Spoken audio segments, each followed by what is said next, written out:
So, Rachel Reeves began by telling us that she is going to be raising taxes by a very considerable amount of money. Let's see what Anushka made of all the various measures, because, my word, there were a lot of them. Yeah, let me try and crunch it down. As you said, Rachel Reeves began by telling us that she is raising £40 billion in this budget in tax, which does make it, in cash terms, the biggest tax-raising budget in modern times, topping the one I showed you before, £38.5 billion, raised by Norman Lamont in 1993.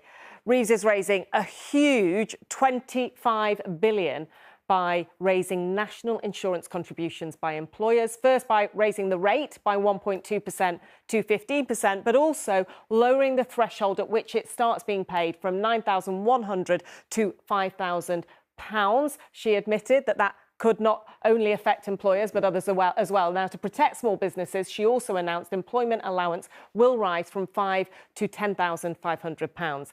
Next, capital gains tax changes.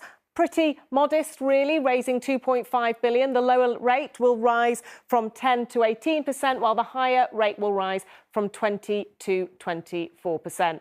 Rachel Reeves confirmed that she will indeed levy VAT on private school fees from January 2025 and remove business rates relief from those schools from April 2025.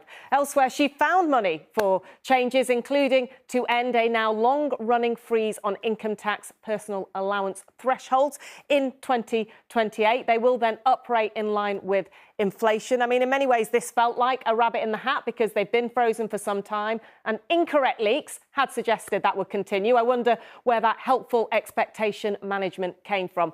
We're saying it will be cheaper to do this because inflation will be down at 2% by the end of the period. She also found money to continue a long-running freeze on fuel duty and maintain a 5p cut to fuel duty put in place by Conservatives, but which was not baked in, so that is fairly expensive.